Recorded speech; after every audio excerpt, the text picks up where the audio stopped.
সবুজে ঢাকা ম্যানগ্রোভ অরণ্য আর নীল আকাশের নিচে পশ্চিমবঙ্গের দক্ষিণ 24 পরগনা জেলার বকখালি। দূর থেকে বকখালির এই সমুদ্র সৈকতকে দেখলে যেন মনে হয় রূপোরি চাদরে ঢেকে রয়েছে। আর তাই তো ভ্রমণ পিপাসুরা বারবার ছুটে যান বকখালি। কেন আমরা বকখালি যাব? কলকাতা থেকে লোকাল ট্রেনে করে খুব সহজেই চলে যাওয়া যায় সাদাবালির সমুদ্র সৈকত বকখালি। হ্যাঁ বন্ধুরা, এই সাদাবালির সমুদ্র সৈকত একমাত্র বকখালিতেই দেখা যায় না দীঘাতে, দেখা যায় না পুরীতে, শুধুমাত্র দেখা যায় বকখালিতেই। আর এরই সাথে বকখালির সমুদ্র সৈকতের সাথে রয়েছে ম্যানগ্রোভ অরণ্যের এক সুন্দর সাইট সিন।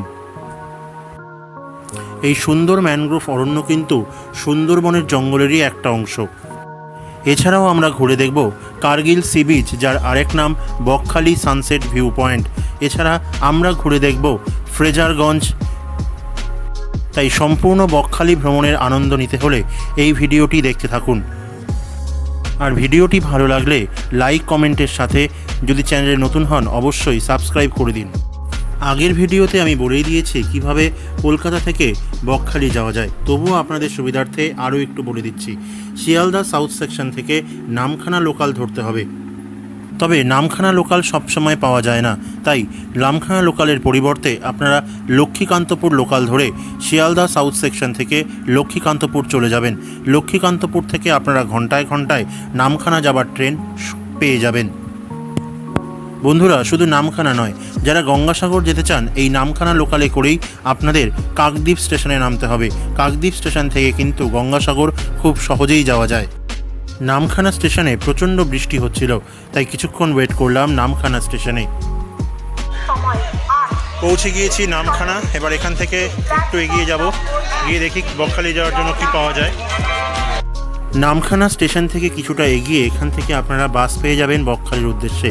ভাড়া নেবে 30 টাকা, আর এটি হচ্ছে বকখালি যাওয়ার সবথেকে চিপেস্ট ওয়ে।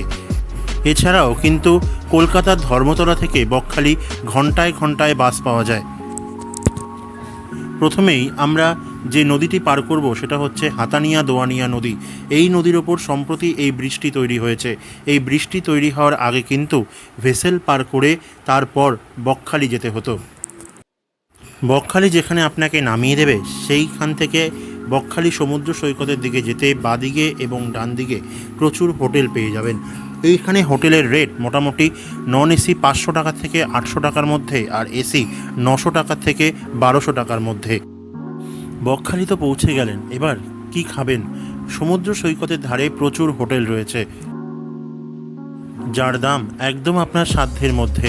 45 টাকা থেকে নিরামিষ ভাত দিয়ে শুরু হয়। এবার আপনি যা খাবেন সেই অনুযায়ী মোটামুটি রিজনেবল রেটেই আছে।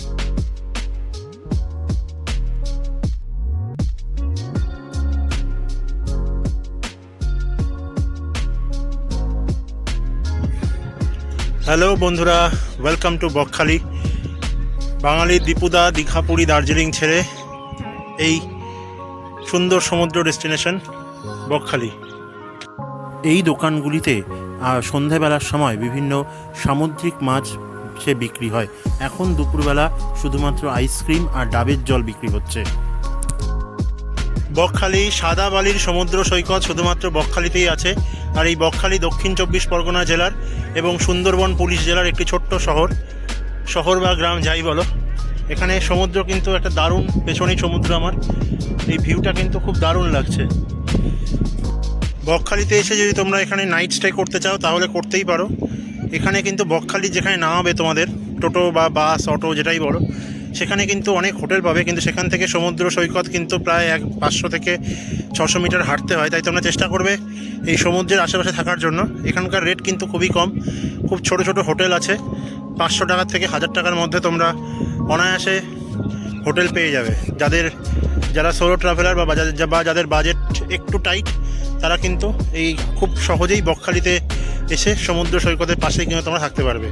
হোটেলগুলোর কস্ট ওই বললাম 500 থেকে 1000 টাকার মধ্যে, একটু দামাদামি করে নেবে 500 টাকাও পেয়ে যেতে পারো।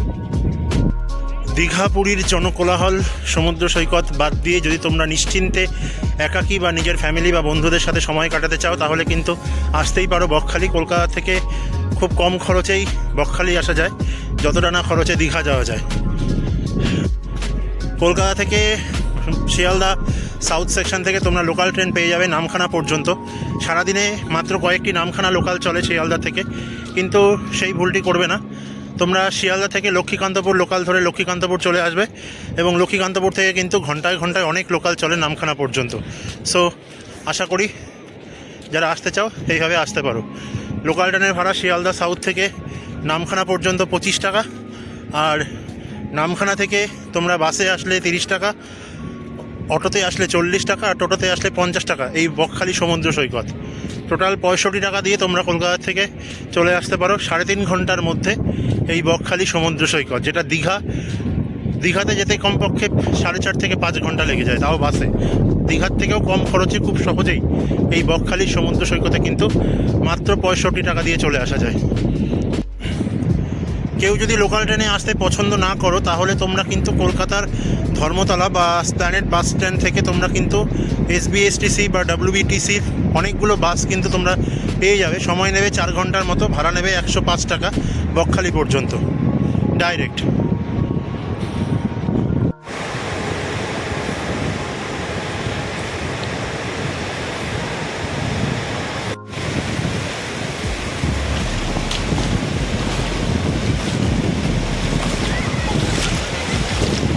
বন্ধুরা সমুদ্র থেকে কি পেলাম, ঝিনুকের মতো। বন্ধুরা যারা ঘুরতে ভালোবাসো তারা কিন্তু মাসে একদিন বা বছরে যে কোনো সময় তোমরা কিন্তু মন ভালো করার জন্য চলে আসতে পারো বকখালি।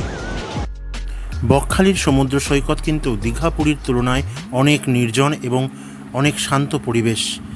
বকখালির সমুদ্র সৈকত এনজয় করার পর এবার আমাদের কাজ হবে বকখালির বাকি জায়গাগুলো ঘুরে দেখা।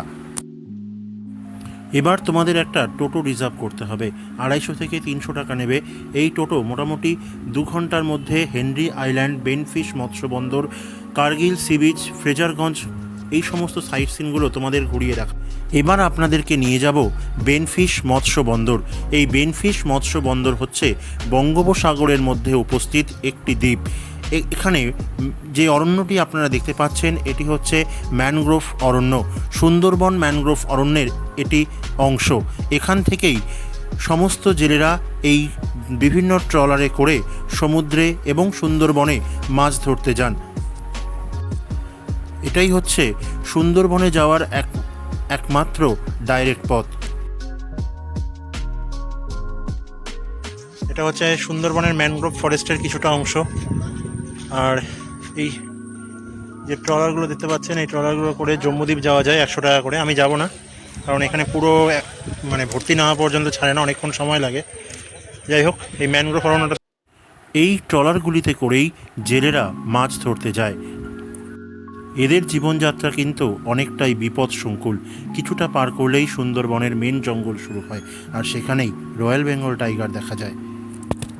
দেখুন বন্ধুরা, সুন্দরবনের এই যে সুন্দরী গরান যে গাছগুলি রয়েছে, আমার ভিডিওর মাধ্যমে যতটা পারি আপনাদের সামনে তুলে ধরার চেষ্টা করছি।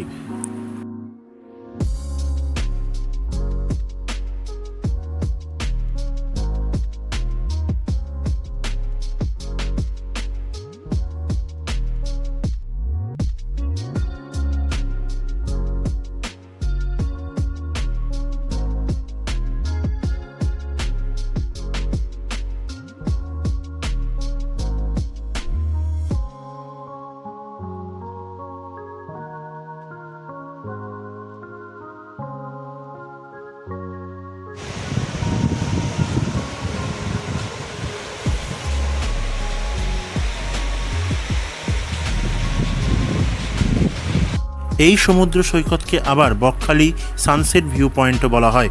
এখানকার জল পুরোপুরি নীল রং অবস্থায় থাকে। দেখুন কি সুন্দর ভিউ। এখন যে সি বিচে এসেছি বকখালির, এটা হচ্ছে কার্গিল সি বিচ বলা হয়। এটি পারগুলো বাঁধানো রয়েছে অনেকটা দীঘার মতো, এবং এই বিচটি হচ্ছে বকখালির সবথেকে সুন্দর বিচ। কিন্তু এখানে স্নান করতে রেস্ট্রিকশন রয়েছে, তাই বকখালি যে মেন সি বিচ রয়েছে সেখানেই সবাই স্নান করে। এই যে কার্গিল সি বিচটা রয়েছে, এই কার্গিল সি বিচে সানসেট সি বিচ বলা হয় এটাকে, Kargil sea beach, sunset sea beach. কারণ এখানে সূর্যাস্ত যখন হয় বা সূর্য যখন ওঠে তখন খুব দারুণ ভিউ ওঠে। যাই হোক, চলো তোমরা কার্গিল সি বিচটা একটু দেখে নাও।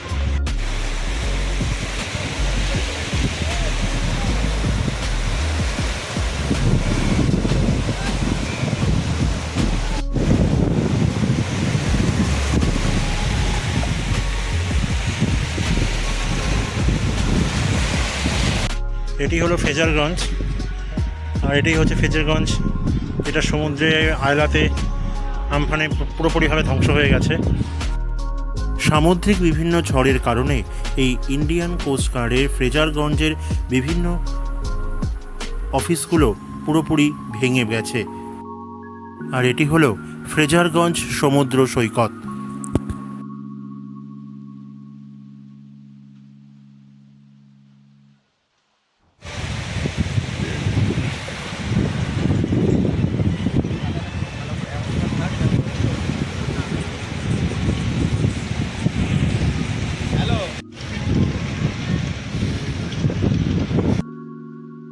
আর এই হলো সম্পূর্ণ বকখালির ভ্রমণ তথ্য বন্ধুরা। তাহলে মাত্র একদিন এক রাতে বা একদিনেই আপনারা কিন্তু সম্পূর্ণ বকখালি ঘুরে দেখতে পারেন। আর বকখালির মেন আকর্ষণই হচ্ছে বঙ্গোপসাগরের এই সুন্দর সমুদ্র সৈকত। এবার সময় হয়েছে ফিরে যাওয়ার। নামখানা থেকে পুনরায় একই রকম শিয়ালদা লোকাল ধরে ছুটলাম শিয়ালদার উদ্দেশ্যে। তাহলে বন্ধুরা, ভিডিওটি যদি তোমাদের ইনফরমেটিভ মনে হয় অবশ্যই লাইক আর কমেন্ট করে দিও। আর চ্যানেলে যদি নতুন হও তাহলে অবশ্যই সাবস্ক্রাইব করে দিও।